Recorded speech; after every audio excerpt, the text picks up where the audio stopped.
decade since we've seen a Killing Floor entry, and now the wait is almost over. Unfortunately though, Killing Floor 3 hasn't even come out yet, and it's been surrounded by controversy. I'll be going over the controversy, the juicy tea, of course, and everything you need to know about the game before it drops. It's about damn time we get a proper co-op experience, but will this game live up to the expectations, or will it flop like a fish? Let's take a look.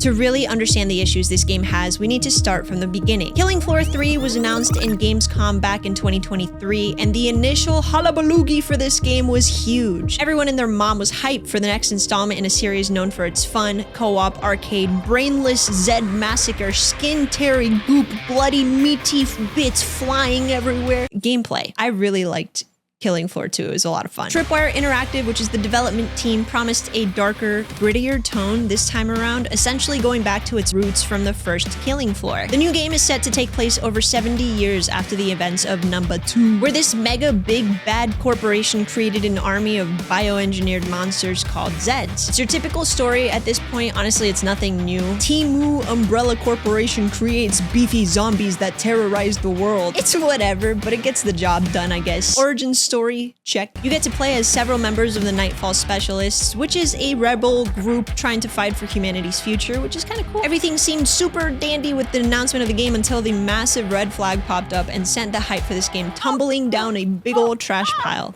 The devs released a closed beta, meant of course to test servers, showcase gameplay, generate more hype and anticipation, blah blah blah blah blah, whatever closed betas are supposed to do, but it backfired and really only showcased dookie. There was shit frame rates, clunky guns and gameplay, poo-poo netcode. Basically everything that makes a shooter good was missing.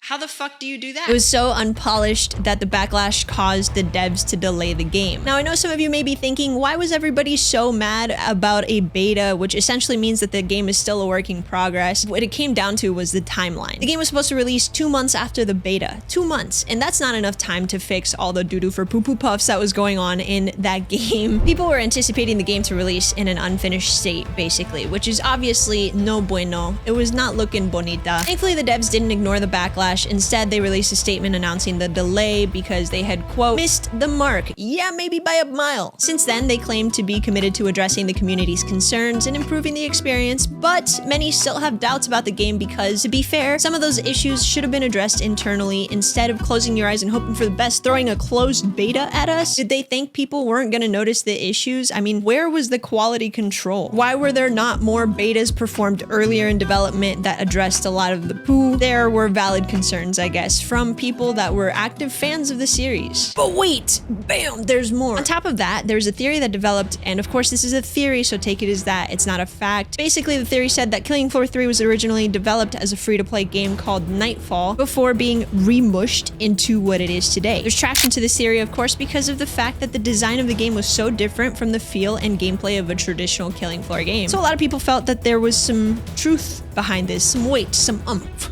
To add even more flame to the fire, the devs have held some stress tests since the initial debacle, and people seem to be divided. There seems to be no clear consensus on whether or not it's any good. Some say they've fixed a lot of the issues, while others point out the fact that it still feels stale and simply not fun. But the devs made testers sign NDAs, which is typically not a good sign. Developers will do this sort of thing because they want to be able to control the narrative closer to the launch of the game. But think about it like this. If you knew your game was the tits, it was the bee's knees, you would let people talk about it. Unless it's not. It's no nipple, have an ass, long raisin, dried sag fest of a leftover boob. Then of course you don't want anybody talking about your long raisin, no nipple, have an ass, long sag fest of a leftover boob. Unless you're proud of them long, no nipple, have an ass, long. I'm not saying it again. Those I can't believe they've done this. 5 seconds after I was done editing and exporting this video, the fucking statement released that they were gonna no longer be enforcing the NDA. Either way though, it's super sus, so I don't take anything back. They can suck my ass. But yeah, I guess feel about it how you will. Now there's a ton of gameplay clips out on YouTube that you guys can watch. So that's how this game went from being one of the most anticipated games to nearly dead before arrival. But of course, there's always hope that the team can turn this game around. So let's take a look at the promised features in Killing Floor 3. The visual upgrade is visibly stunning. You can't deny it. It went into development built on Unreal Engine 5 and the game looks bloody good. Get it? All right, I'm done with jokes. You can see huge improvements in texture detail, lighting, and shadow effects. I mean, we really haven't seen a game in Unreal Engine 5 that looks bad, or at least I haven't. The iconic meat system, M-E-A-T, is back and grosser than ever. This is the system that has the individual dismemberment points on the zombie's meaty body that gives a satisfying feel as you tear through hordes of Zeds, which makes it gore galore. One of the most significant gameplay features is the specialist system. Each character has its own unique abilities and progression system maxing out at level 30. They all have unique abilities, both passive and active, that offer variety. And in the latest update, they actually confirmed that players are going to be able to mix and match characters and perks instead of being locked to playing with that specific character's abilities, which is really cool because this was a big pain point. A lot of people were complaining about it since it was available in Killing Floor 2. So they will be, it was confirmed by them.